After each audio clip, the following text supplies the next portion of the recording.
IMF 때 우리나라의 경제가 몹시 어려웠던 거 기억하시죠? 그때 실업자가 넘쳐나던 그런 시절이 있었습니다.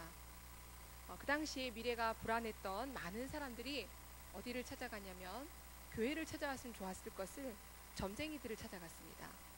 그래서 점쟁이들을 찾아갔기 때문에 점쟁이들이 그 당시에 아주 초호황을 이루었다고 합니다. 그래서 서울에는 점쟁이 거리까지 생길 정도로 굉장히 많은 그런 호황을 누렸다고 합니다. 한 사람의 이야기입니다.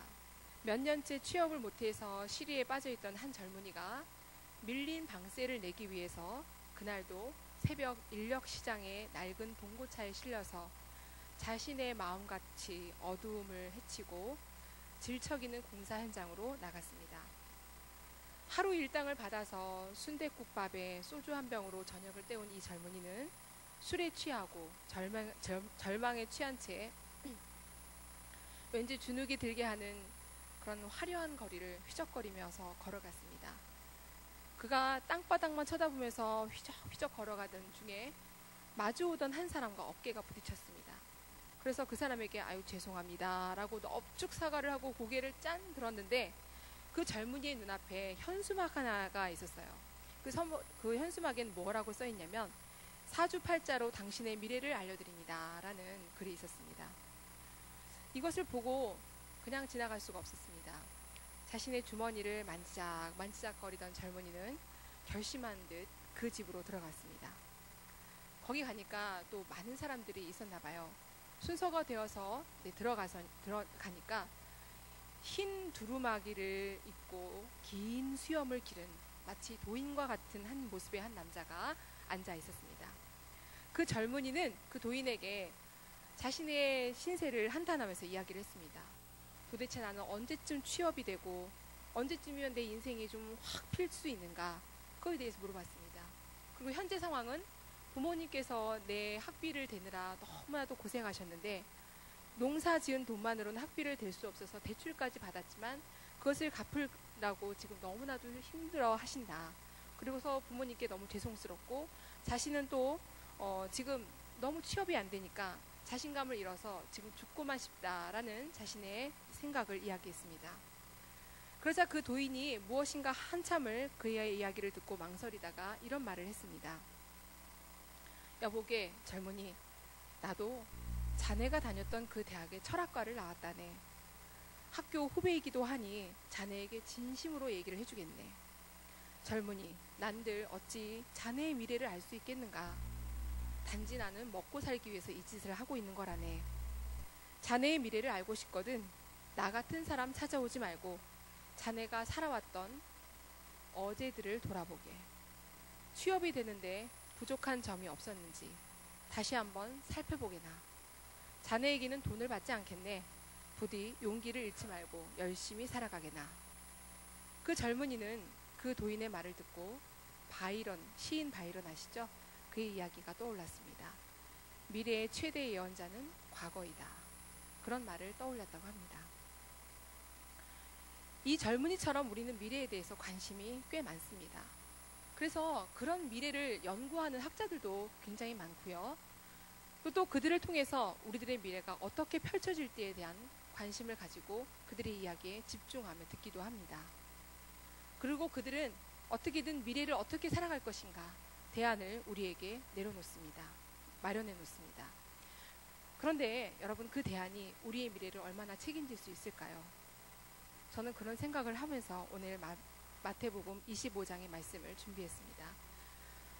마태복음 25장에는 비유가 나옵니다. 우리가 오늘 읽었던 열처녀의 비유, 또 그 다음에는 달란트 비유, 그 다음에 마지막으로는 양과 염소의 비유, 이렇게 해서 비유 3가지가 25장에 등장합니다. 이 비유들은 모두 많은 기독교인들에게 많이 들려지기도 했고 아주 익숙한 이야기들입니다. 예수님께서는 이 비유들을 통해서 도대체 어떤 이야기를 들려주고 싶으셨을까요? 이 25장은 하나님 나라의 이야기를 합니다. 하나님 나라의 이야기를 들려주시고 싶었던 것이죠. 그래서 예수 앞에 많은 무리들은 예수님이 말씀하시는 그 하나님 나라가 도대체 어떤 곳인지, 어떤 사람들이 갈 수 있는 것인지, 그리고 거기에 가기 위해서는 어떻게 해야 되는지, 거기에 대해서 너무나도 큰 관심을 가지고 많은 사람들이 앉아서 그 예수님의 이야기를 들었을 것입니다. 그런데 이 세 가지 비유들을 우리는 하나하나 각각의 내용이 다르긴 하지만 이것을 절대로 분리해서 읽으면 안 됩니다. 똑같이 하나의 주제를 가지고 이야기하기 때문에 우리가 이 세 가지 이야기를 통해서 어떻게 우리가 하나님 나라를 풀어갈 것인지를 생각하면서 읽어보시면 여러분들에게 더 큰 도움이 될 줄 믿습니다. 이 세 개의 비유를 세상의 종말, 예수님이 재림하시는 그날까지 우리가 살아가는 이 현재를 어떻게 살아가야 할지를 가르쳐 주시는 그 가르침을 이해하는 맥락에서 읽어야 한다는 그 말씀입니다. 내용은 다르지만 모두 동일하고 마지막 비유인 양과 염소에서 정확한 결론이 드러납니다. 이런 맥락에서 열처녀 비유를 통해서 들려주시는 하나님의 메시지를 경청하시고 하나님의 마음을 알아가시는 저와 여러분 되시기를 부탁드립니다. 본문의 열처녀 모두 신랑을 맞으러 등을 들고 나갔습니다. 그런데 그 중에 5명은 미련하고 5명은 슬기로운 처녀들이라고 본문은 이야기합니다. 슬기롭거나 미련한 이유의 근거는 본문에 나와 있는 것처럼 모두 다 등을 준비했습니다. 그런데 차이가 있었습니다. 그 차이는 바로 여분의 기름을 준비했느냐 아니면 등만 준비해서 갔느냐. 결국은 핵심은 준비였습니다. 그것은 신랑이 늦게 오더라도 그 신랑을 맞아서 등을 밝혀주어야 했기 때문에 여분의 기름을 준비하는 것이 필수였습니다. 여러분, 저는 이 말씀을 처음 어렸을 때 읽었을 때 도대체 이 열처녀들이 어떻게 같이 결혼식을 하지? 합동 결혼식을 하나? 저는 이런 생각을 해봤습니다.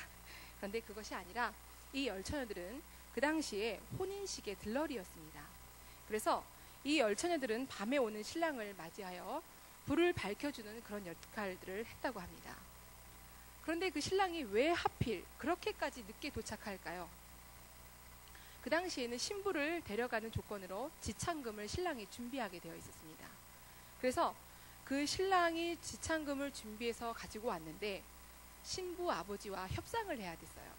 그런데 신부 아버지가 그 흥정에서 너무 조금 갖고 왔다 이런 식으로 흥정이 길어지면 신랑이 그 흥정 때문에 늦게 도착하는 경우가 있었다고 합니다. 이렇게 신랑이 제 시간에 올지 아니면 늦은 시간에 도착하게 될지 모르는 이런 상황 가운데에서 여분의 기름을 준비하는 것은 신랑이 늦게 올 것이라는 예상을 해야지만 가능했던 것입니다. 예상하는 그 자체는 여러분 미래에 일어날 일을 마음에 두고 생각하는 것입니다. 그 마음에 두고 생각한 것은 그걸 준비하는 것은 바로 현재 일인 것이죠. 그러니까 예상하는 것을 마음에 두고 생각하면서 준비를 하는 것, 이것은 미래에 일어난 일이 아니라 지금 현재 일이라는 것입니다. 그러므로 미래의 일과 현재 일은 다른 것이 아니고 분리된 것이 아니고 동일한 일인 것입니다. 예수님은 바로 이런 상황을 하나님 나라와 같다고 말씀하고 계십니다. 하나님 나라는 미래에 있을 예수님의 재림과 하나님의 나라를 현재인 것처럼 준비하고 살아가야 한다고 말씀하신 겁니다. 그래야지 그것이 바로 예수님의 재림과 더불어서 그 미래가 완성되기 때문에 그렇습니다. 예수님은 등불과 함께 여분의 기름을 더 준비한 처녀들을 뭐라고 말씀하셨습니까? 지혜롭다. 그리고 등불만 준비한 처녀들은 미련하다. 이렇게 말씀하셨는데요. 대부분의 사람들은 예수님께서 다시 이 땅에 오셔서 하나님 나라를 완성하실 그 미래를 먼 일로만 생각합니다. 그래서 그저 눈앞에 보여지는 일에만 집중하고 매달리는 것이죠. 그런데 우리는 항상 준비해야 한다고 오늘 말씀을 통해서 말씀하고 계십니다. 준비해야 한다는 것, 그것은 어떤 것입니까? 언제 올지 모르는 그 미래를 현재의 일이 일어날 것, 당장 그것이 일어날 것이라고 생각하는 그 마음의 준비를 하고 살아가야 하는 그 자체를 이야기합니다. 그것이 바로 믿음인 것입니다. 믿음이 무엇입니까? 예수님이 분명히 살아계신다는 것, 그분이 나와 함께 하신다는 것 다 아시는 내용입니다. 그리고 다시 오실 그분이 나를 받아들이실 거라는 것, 그런 믿음 안에서 우리가 살아가고 있습니다. 그 믿음은 바로 예수님이 오늘 말씀하신 것대로 준비되어야 되는 것입니다. 그래서 준비하는 것 자체가 믿음이라고 말씀드리는 것입니다. 믿음은 예수님이 다시 오실 것이라는 마음이 없이는 준비되지 못하고요. 또 그렇기 때문에 신랑이 늦을지도 모른다는 미래, 항상 등을 밝히고 있다는 현재, 그것이 분리되지 않아야 한다는 것입니다. 준비되어야 한다는 것은 뭔가 부족하고 결핍한 상황을 대비하는 것을 말합니다. 이런 상황을 예상하지 않고는, 그런 경험을 하지 않고는 준비할 수가 없기 때문입니다. 이런 결핍 상황을 어떤 상황으로나 겪지 않고는 그것을 예상해서 대비하는 사람이 그리 많지 않을 것입니다. 반대로 준비를 하지 않았다는 것은 준비해야 할 필요를 겪지 않았다는 의미로도 이해할 수 있습니다. 내 삶이 풍족하니까, 부족하지 않으니까 그것이 결코 그렇게 준비를 해야 되나? 라는 상황으로 끌고 갈 수 있다는 것입니다. 그래서 그 상황을, 부족한 상황을 잘 이해하지 못한다는 것이죠. 그렇기 때문에 그런 경험을 가지고 있지 않은 사람들은 그 준비해야 한다는 것을 잘 이해하지 못한다는 것이죠. 그런데 그 준비하지 못한 사람들에게 예수님은 이렇게 말씀하십니다. 오늘 말씀 11절에서 12절 말씀입니다. 25장 11절 12절 말씀 한번 읽어볼까요? 그 후에 남은 처녀들이 와서 이르되 주여 주여 우리에게 열어주소서. 대답하여 이르되 진실로 너희에게 이르노니 내가 너희를 알지 못하노라 하였느니라. 맞습니다. 준비되지 못한 자에게는 이렇게 주여 주여 열어주소서 이렇게 아무리 이야기를 해도 난 너희를 알지 못한다, 이렇게 말씀하신다는 겁니다. 그런데 우리가 이 말씀을 여기에서만 끝나는 것이 아니라 마태복음 7장에서 다시 한번 열어볼 수 있습니다. 마태복음 7장 21절부터 23절을 제가 읽어보겠습니다. 나더러 주여 주여 하는 자마다 다 천국에 들어갈 것이 아니요 다만 하늘에 계신 내 아버지 뜻대로 행하는 자라야 들어가리라. 그날에 많은 사람이 나더러 이르되 주여 주여 우리가 주의 이름으로 선지자 노릇하여 주의 이름으로 귀신을 쫓아내며 주의 이름으로 많은 권능을 행하지 아니하였나이까 하리니 그때 내가 그들에게 밝히 말하되 내가 너희를 도무지 알지 못하니 불법을 행하는 자들아 내게서 떠나가라 하리라. 이 말씀이 11절 12절의 말씀과 연결되어집니다. 주여 주여 열어주소서. 주여 주여 다 말했지만 다 천국에 들어갈 수가 없다는 말씀과 연결지어진다는 것을 여러분들이 이해하시기 바랍니다. 마태복음 7장 21절에서 23절 잠깐만 열어주십시오.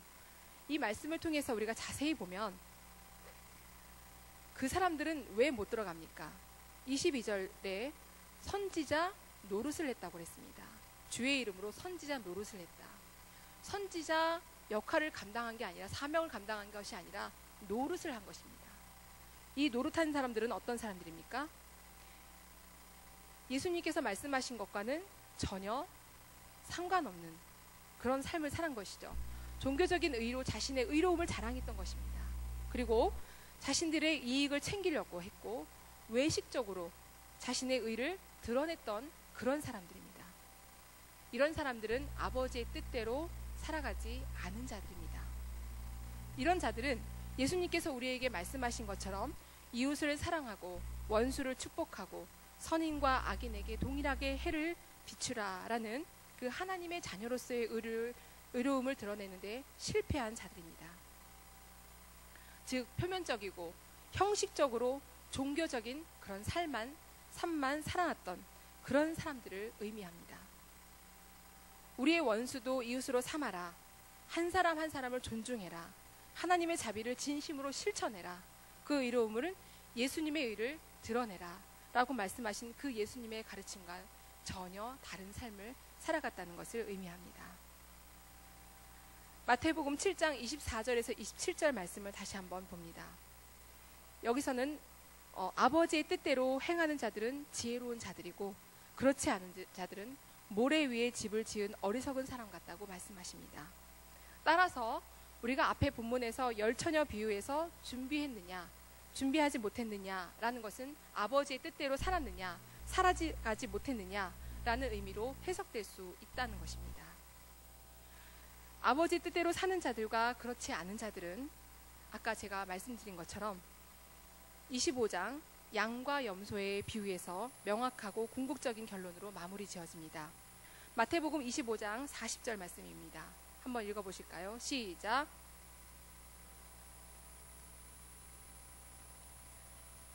곧 내게 한 것이니라. 25장 45절 말씀 읽겠습니다. 시작. 이 지극히 작은 자 하나에게 하지 아니한 것이 곧 내게 하지 아니한 것이다. 주님은 작은 자 하나를 내 형제라고 말씀하셨고요. 심지어는 주님과 동일한 사람이라고 말씀하셨습니다. 결론입니다. 미련한 다섯 처녀는 미래와 현재를 분리했던 사람입니다.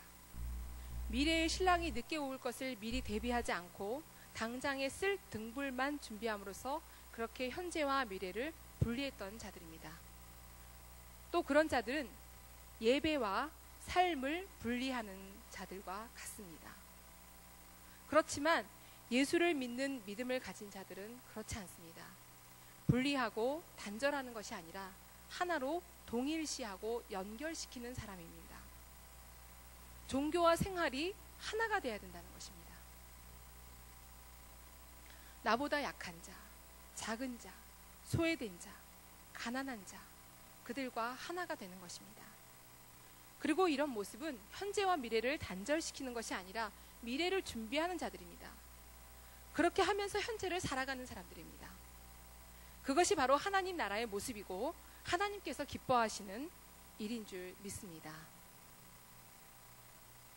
또한 그런 모습은 내 의를 드러내는 것이 아니라 하나님의 의를 드러내는 그런 삶을 살아가는 것입니다. 깨어있다는 것, 준비한다는 것은 지금 각자가 처한 상황에서 예수님께서 말씀하신 그대로 아버지의 뜻대로 살아가는 것입니다. 예수님의 마음으로 그것을 해내는 것입니다. 그것이 하나님 나라에 들어가는 일이고 또한 하나님 나라를 세우는 일인 것입니다. 그런 삶이 슬기로운 다섯 처녀의 삶인 것입니다. 여러분 보아스 아시죠? 보아스가 어디에 등장합니까? 보아스는 룻기에 등장합니다. 근데 룻기에 등장하는 이 보아스는 어떤 사람입니까? 예수님의 족보에 드러난 삶이고요. 또 다윗의 증조 할아버지입니다. 성경에는 그 보아스에 대한 이야기가 다윗의 혈통이고 예수의 혈통이라는 것만 드러냅니다. 그런데 사실은 이 보아스의 어머니가 기생 라합이라는 것은 나오지 않습니다. 기생 라합은 그야말로 기생이었습니다. 기생의 삶은 약한 자고 작은 자의 삶이었습니다.